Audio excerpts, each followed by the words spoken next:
100 മീറ്ററോളം അകലേക്ക് രാധയെ വലിച്ചിഴച്ചു കൊണ്ടുപോയിരിക്കുന്നു കടുവ. ദാരുണമായ അന്ത്യമാണ് സംഭവിച്ചിരിക്കുന്നത്. പല തവണയായി ഇത് ഇന്നാട്ടിൽ പതിവാണ്. വന്യജീവികൾ ജനവാസ മേഖലയിലേക്ക് ഇറങ്ങുന്നത്. കാപ്പിത്തോട്ടത്തിലാണ് കടുവ വന്ന് ആക്രമിക്കുന്ന ഈ സംഭവം ഇവിടെ പഞ്ചാരക്കൊല്ലിയിലുണ്ടായത്. CK വിജയൻ വിവരങ്ങളുമായി ചേരുന്നുണ്ട്. വിജയൻ, സ്ഥലത്ത് എന്താണ് ഇപ്പോഴത്തെ അവസ്ഥ? പ്രതിഷേധം എങ്ങനെ പോകുന്നു?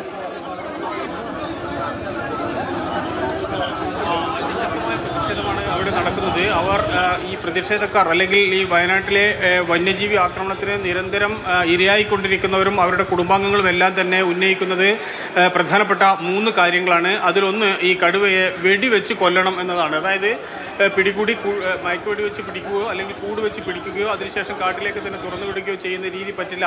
അതിനെ വെടിവെച്ച് കൊല്ലണം എന്നതാണ് ഒരു ഡിമാൻഡ്.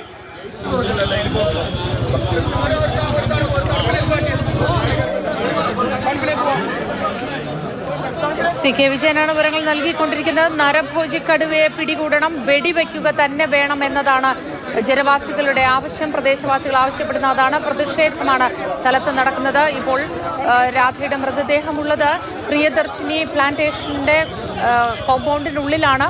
കോമ്പൗണ്ടിനുള്ളിൽ പ്രതിഷേധക്കാരുണ്ട്.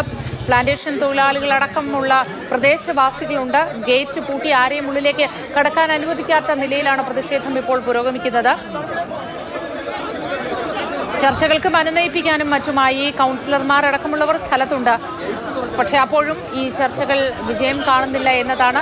അത്രയധികം രോഷാകുലരായി വികാര നിർഭരരായാണ് അവിടെ പൊതുജനമുള്ളത്. അത്ര ബുദ്ധിമുട്ട് ഇവർക്ക് പല സന്ദർഭത്തിലായി അനുഭവിക്കേണ്ടി വന്നിട്ടുള്ളത് കൊണ്ട് തന്നെ അധിക വൈകാരികതയോടെ ഇവർ പെരുമാറുകയാണ്. CK വിജയൻ തുടരുന്നുണ്ട്. വിജയൻ പറയൂ. ഇതിൽ പ്രധാനപ്പെട്ട 3 കാര്യങ്ങളാണ് ഇവർ ഉന്നയിക്കുന്നത്. അതായത് ഈ പരിസരവാസികൾ അവരെ നമുക്ക് നിരന്തരമായി ഇത്തരത്തിൽ വനത്തിൽ നിന്നുമുള്ള മൃഗങ്ങൾ അവരുടെ ജീവിതത്തെയും ജീവനെയും സ്വത്തുക്കളെയും എല്ലാം തന്നെ കവർന്നുകൊണ്ടിരിക്കുന്ന ഈ സാഹചര്യത്തിൽ അവർ വളരെ പ്രധാനപ്പെട്ട 3 കാര്യങ്ങൾ ഉന്നയിക്കുന്നു. അങ്ങേയറ്റത്തെ വൈകാരികമായ പ്രതികരണമാണ് അവിടെ നടക്കുന്നത്. അതിൽ ഒന്ന് ഈ കടുവയെ വെടിവെച്ച് കൊല്ലണം എന്നുള്ളതാണ്. അതായത് കടുവയെ ഏതെങ്കിലും രീതിയിൽ ഇരയെ വെച്ച് കൂട് വെച്ച് പിടിച്ച് അതിനുശേഷം വനത്തിലേക്ക് തിരിച്ചുവിടണം എന്നല്ല, പകരം നരഭോജിയായ കടുവയാണത്. ആ കടുവയെ വെടിവെച്ച് കൊല്ലണം എന്നതാണ് ആദ്യത്തെ അവരുടെ ഡിമാൻഡ്. അത് അവർ ശക്തമായി ഉന്നയിക്കുന്നുണ്ട്. രണ്ടാമത്തേത് ഇവർക്ക് ഏറ്റവും അടിയന്തരമായി അവർക്ക് നഷ്ടപരിഹാരം നൽകണമെന്നാണ് രണ്ടാമത്തേത്. മൂന്നാമത്തേത് ഈ പ്രശ്നം ശാശ്വതമായി പരിഹരിക്കണം എന്നുള്ളതാണ്. ഈ 3 കാര്യങ്ങൾ മുന്നോട്ട് വെച്ചുകൊണ്ടാണ് ഇപ്പോൾ അവർ അവിടെ പ്രതിഷേധം നടക്കുന്നത്. ഈ മൃതദേഹം ആശുപത്രിയിലേക്ക് പോസ്റ്റ്മോർട്ടം ചെയ്യുന്നതിന് വേണ്ടി വിട്ടുകൊടുക്കാൻ കഴിയില്ല എന്ന ഉറച്ച നിലപാടിലാണ്. ഇതിലൊരു തീരുമാനമാകാതെ വിട്ടുകൊടുക്കാൻ കഴിയില്ല എന്ന നിലപാടിലാണ് അവർ ഉള്ളത്. ഇപ്പോൾ ഈ പ്രിയദർശിനി എസ്റ്റേറ്റിനകത്ത് ഈ മൃതദേഹം അവിടെ വച്ചിരിക്കുകയാണ്. അത് കഴിഞ്ഞതിന് ശേഷം, ഈ തീരുമാനമായതിനു ശേഷം മാത്രമേ വിട്ടു നൽകൂ എന്ന നിലപാട് അവർ സ്വീകരിക്കുന്നു എന്ന ഡിമാൻഡ് അവർ മുന്നോട്ട് വെക്കുന്നു. ഈ കാര്യങ്ങൾ മന്ത്രി OR കേളു അതോടൊപ്പം തന്നെ DFO ഉൾപ്പെടെയുള്ള ആൾക്കാർക്ക് മുൻപിലാണ് അവർ അവരുടെ വികാരങ്ങൾ ഈ രീതിയിൽ പ്രകടിപ്പിച്ചുകൊണ്ടിരിക്കുന്നത്. നമുക്കറിയാം 2023 ഡിസംബറിൽ ഇതുപോലെ ഒരു പുല്ലരിയാൻ പോയ ഒരാളെ അവിടെ കടുവ പിടികൂടി ഇതേ രീതിയിൽ, ഇതിന് സമാനമായ രീതിയിൽ തന്നെ ആക്രമിക്കുകയും അതോടൊപ്പം തന്നെ കൊല്ലുകയും ചെയ്തിട്ടുണ്ടായിരുന്നു. ഇവിടെ ഈ രാധയുടെ കാര്യത്തിലും ഇത് തന്നെയാണ്.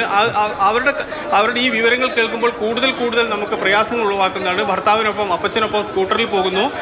ഈ എസ്റ്റേറ്റിന് തൊട്ടപ്പുറത്തേക്കായി ഈ സംഭവം നടന്നതിന് ഒരു 300 മീറ്റർ അപ്പുറത്തേക്ക് അവരെ ഈ വണ്ടിയിൽ നിന്ന് ഇറക്കുന്നു. അവർ പുല്ലരിയാൻ വേണ്ടി പോകുന്നു. അവിടെ നിന്നും ഈ ഒരു 300 മീറ്റർ അകലത്തേക്ക് അവർ നടന്ന് ഈ വനത്തിൻ്റെ അരികിലേക്ക് വരുന്നു. അവിടെ പുല്ലരിയുമ്പോൾ ആയിരിക്കണം ഈ അപകടം ഉണ്ടായിട്ടുള്ളത്. അവിടെ നിന്ന് ഈ രാധയുടെ ശരീരം കടുവ വലിച്ചു കൊണ്ടുപോയിരിക്കുന്നു. ഏതാണ്ട് 300-ലധികം മീറ്റർ വനത്തിൻ്റെ ഭാഗത്തേക്ക് വലിച്ചു കൊണ്ടുപോയിരിക്കുന്നു എന്നാണ് പറയുന്നത്. ഇത് അവിടുത്തെ മാവോയിസ്റ്റ് പരിശോധനയുടെ ഭാഗമായി തണ്ടർബോൾട്ട് സംഘമാണ് ഈ സീൻ കണ്ടിരിക്കുന്നത്. അവരാണ് തലപ്പുഴ പോലീസിൽ വിവരം അറിയിക്കുകയും ഈ വിവരം പുറത്തു വരികയും ചെയ്തത്. അതുകൊണ്ട് വളരെ അനാഥമായ രീതിയിൽ ഒരു ആദിവാസി സ്ത്രീയുടെ മൃതദേഹം കാണേണ്ടി വരും. അങ്ങേയറ്റത്ത് കടുവ ആക്രമിച്ച നിലയിൽ അത് ഏത് രീതിയിലാണ് എന്ന് നമുക്ക് പറയാൻ പോലും പറ്റില്ല. അങ്ങനെ പറയാൻ പാടില്ല എന്നാണ് എനിക്ക് തോന്നുന്നത്. കാരണം അത്രമാത്രം ഒരു മനുഷ്യനെയും മനുഷ്യജീവനെയും നമുക്ക് കണ്ടാൽ തിരിച്ചറിയാൻ കഴിയാത്ത രീതിയിലേക്ക് ആക്രമിക്കപ്പെട്ടിരിക്കുന്നു. ആ ആക്രമിച്ച മൃതദേഹമാണ് ഈ തണ്ടർബോൾട്ട് സംഘം കണ്ടത്. അവരാണ് പിന്നീട് ഉടൻ തന്നെ പോലീസിന് വിവരം അറിയിക്കുകയും ഈ വിവരം പുറം ലോകം അറിയുകയും ചെയ്തത്. അതുകൊണ്ട് ഇങ്ങനെ നിരന്തരം ഇപ്പോൾ നമുക്ക് ഇന്നലെ മലപ്പുറത്ത് ആന കിണറ്റിൽ വീണതുൾപ്പെടെ ഓരോ ദിവസവും കഴിയുന്തോറും ഇത്തരത്തിൽ ഈ വന്യജീവികളുടെ ആക്രമണം കൂടി കൂടി വരുന്നു, കാലാവസ്ഥകൾ മാറുന്നു, ചൂട് കൂടുന്നു, നാട്ടിലേക്ക് ഇറങ്ങാനുള്ള സാധ്യതകൾ കൂടുന്നു. ഈ സമയങ്ങളിൽ ഒന്നും തന്നെ ഇത്തരത്തിൽ വേണ്ട രീതിയിലുള്ള നടപടികൾ സ്വീകരിക്കുന്നില്ല, ഇതിൽ പ്രതിവിധികൾ സ്വീകരിക്കുന്നില്ല എന്നുള്ളതാണ് ഇവരുടെ പരാതിയുടെ ഏറ്റവും പ്രധാനപ്പെട്ട കാര്യം. അതുകൊണ്ടാണ് അവർ ഇതിൽ വെടിവെച്ച് കൊല്ലണം എന്ന ഉറച്ച നിർബന്ധം പിടിക്കുന്നത്.